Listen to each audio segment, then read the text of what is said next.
Good morning dear students business studies में हमारा chapter चल रहा था ऑर्गेनाइजिंग, और उसमें हमारा स्टेप था डेलीगेशन, जिसमें हम डेलीगेशन का मीनिंग, उसके features,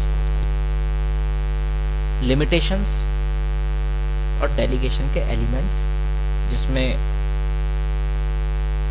authority, responsibility and accountability, ये हम पढ़ चुके थे। आज हम इम्पोर्टेंस ऑफ डेलीगेशन पर डिस्कशन करेंगे। ठीक स्टूडेंट्स, जैसा कि आप जानते हैं कि कोई भी मैनेजर, चाहे वो कितना ही इफेक्टिव क्यों ना हो, कितना ही काम करने में एक्सपर्ट क्यों ना हो, कितनी एफिशिएंसी क्यों ना हो, फिर भी सारे काम अकेले एक साथ नहीं कर सकता। उसे अपने कुछ पावर्स को, अथॉरिटीज को डेलीगेट करना पड़ेगा। डेलीगेशन का मतलब है जब कोई मैनेजर अपनी अथॉरिटीज अपने जूनियर को दे देता है, अपने सबॉर्डिनेट को दे देता है, इसलिए कि जो इम्पोर्टेंट काम है उसके लिए वो टाइम निकाल सके। ठीक है, तो ऐसे प्रोसेस को हम बोलेंगे डेलीगेशन।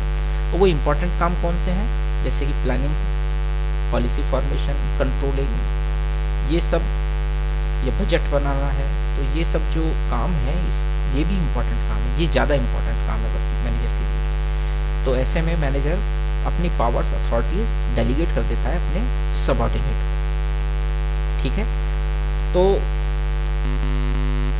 ये दोनों के लिए बेनिफिशियल है, बिजनेस के लिए, ऑर्गेनाइजेशन के लिए और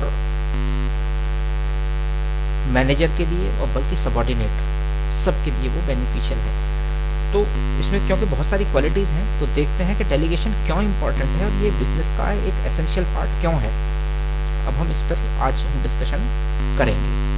तो स्टूडेंट्स, फर्स्ट पॉइंट आप देखिए, फर्स्ट पॉइंट आपको दिखाई दे रहा है इफेक्टिव मैनेजमेंट। ठीक है, यानी इफेक्टिव मैनेजमेंट के लिए डेलीगेशन एसेंशियल है।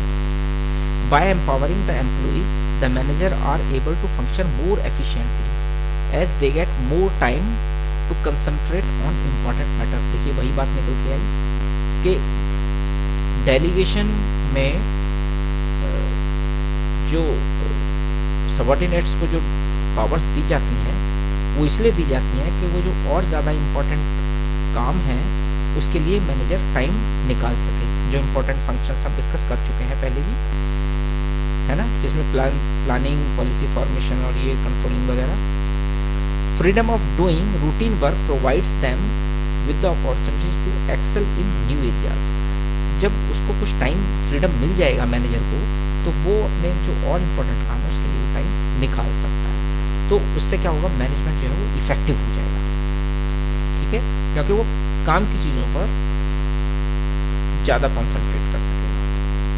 बात आती है एम्प्लॉइज डेवलपमेंट की। मैनेजमेंट में अगर डेलीगेशन मैनेजर करता है, अपनी पावर्स को डेलीगेट करता है, तो ये केवल मैनेजमेंट के लिए बेनिफिशियल नहीं है या सुपीरियर के लिए बेनिफिशियल नहीं है कि नहीं उसका बर्डन कम होगा, साथ में वो एम्प्लॉइज़ के लिए भी बेनिफिशियल है। इससे एम्प्लॉइज़ का डेवलपमेंट होता है। जब कोई मैनेजर अपनी पावर्स अपने सबऑर्डिनेट को देता है, तो उससे उसकी स्किल्स डेवलप होती हैं। हो सकता है कि स्टार्टिंग में उसको काम करना ना आए, मैनेजर बोलता है ठीक है आप काम करिए, कहीं पर कोई प्रॉब्लम आती है मैं आपके साथ खड़ा हूँ।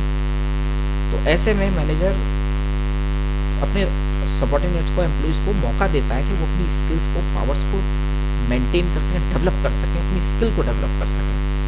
तो ये दोनों के लिए ही बेनिफिशियल है।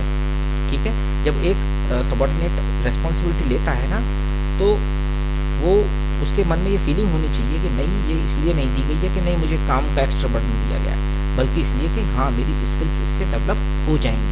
और वो वास्तव में होती है, क्योंकि जैसे जैसे काम रोटेट होता रहेगा, अभी आज वो कुछ काम दिया है, वो काम करना सीख गया, फिर उसको कुछ और काम दिया जाएगा सबऑर्डिनेट को, और ऐसे ऐसे करके, क्योंकि जो एम्प्लॉइज़ हैं वो भी हो सकता है फ्यूचर के मैनेजर हों, या उनको भी आगे बढ़ने का मौका मिलेगा, तो वो पहले से ही वो इस काम को करना सीख जाएंगे, तो वो आगे के लिए अच्छा रहेगा। और जैसे जैसे उनकी स्किल डेवलप होगी, उनको अपॉर्चुनिटीज़ आगे बढ़ने की मिलती रहेंगी।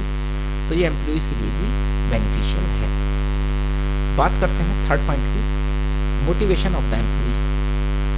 जब पावर्स किसी को डेलीगेट की जाती हैं, अपने सबॉर्डिनेट को डेलीगेट की जाती है, तो सबॉर्डिनेट को ये लगता है कि हाँ ये काम मुझे इसलिए दिया गया है क्योंकि मैं कर सकता हूँ इसको, आई कैन डू दिस, तो मैं कर सकता हूँ इसीलिए मुझे दिया गया है। तो उसके अंदर ना एक पॉजिटिव फीलिंग आ जाती है, साइकोलॉजिकल इफेक्ट डालता है उसके माइंड पर कि हाँ मैं इस काम को कर सकता हूँ, और वो फिर पूरी मेहनत के साथ काम करता है और उससे वो मोटिवेट होता है। जैसे जैसे काम करेगा उसे लगेगा कि हाँ मैं काम सीख गया हूँ, और वो मोटिवेट होता रहेगा और अच्छा तरीके से काम करेगा और ज़्यादा काम करेगा। तो इससे एम्प्लॉइज मोटिवेट होते हैं।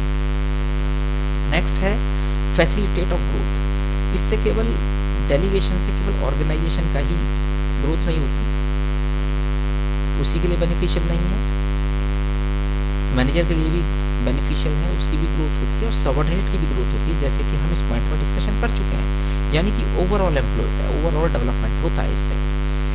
अगर फर्म में डेलीगेशन होगा, काम अच्छे से होगा, टाइम पर होगा, प्रोडक्शन बढ़ेगा, प्रॉफिट्स इंक्रीज होंगे, और प्रॉफिट्स इंक्रीज होंगे तो उसका कुछ बेनिफिट नीचे जो सबऑर्डिनेट है, एम्प्लॉइज हैं, उन तक भी पहुंचेगा, बोनस के रूप में, सैलरी इंक्रीमेंट के रूप में, तो वो और भी अदर इंसेंटिव्स के रूप में वो बेनिफिट सभी के लिए होता है। तो यानी कि जो ग्रोथ है वो केवल किसी एक एस्पेक्ट की नहीं है, ओवरऑल ग्रोथ होती है, तो सबको उसमें बेनिफिट मिलता है। बात आती है basis of management hierarchy. It means क्या होता है कि इसमें ना मैनेजमेंट और जो सबऑर्डिनेट्स हैं या जो एम्प्लॉइज हैं उनके बीच में एक हेल्थी रिलेशनशिप, यानी प्रोफेशनल रिलेशनशिप डेवलप हो जाती है।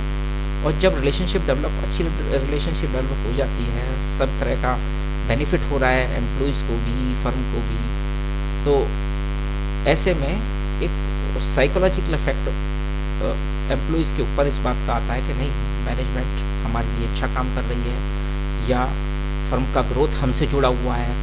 तो जब ऐसी फीलिंग एम्प्लॉइज के अंदर आ जाएगी तो वो टाइम नहीं देखेंगे काम के लिए, जब भी ज़रूरत होगी फर्म को, ऑर्गेनाइजेशन की ज़रूरत होगी, वो तभी फर्म के साथ खड़े रहेंगे और उसका जॉब का एनरिचमेंट होगा, ठीक है। और जब वो, क्योंकि वो एंजॉय करेंगे अपनी पावर को, अपनी जो काम है, जॉब है, उसको एंजॉय करेंगे सभी एम्प्लॉइज, सभी लेवल के एम्प्लॉइज। तो इससे एक अच्छा रिलेशनशिप भी मेंटेन होता है। तो स्टूडेंट्स, आज हमने ऑर्गेनाइजेशन के, इसके डेलीगेशन के इम्पोर्टेंस पर डिस्कशन किया, ठीक है। और इससे आगे का जो नेक्स्ट पोर्शन होगा वो हम अपनी नेक्स्ट वीडियो में डिस्कस करेंगे, ठीक है। तब तक के लिए थैंक यू।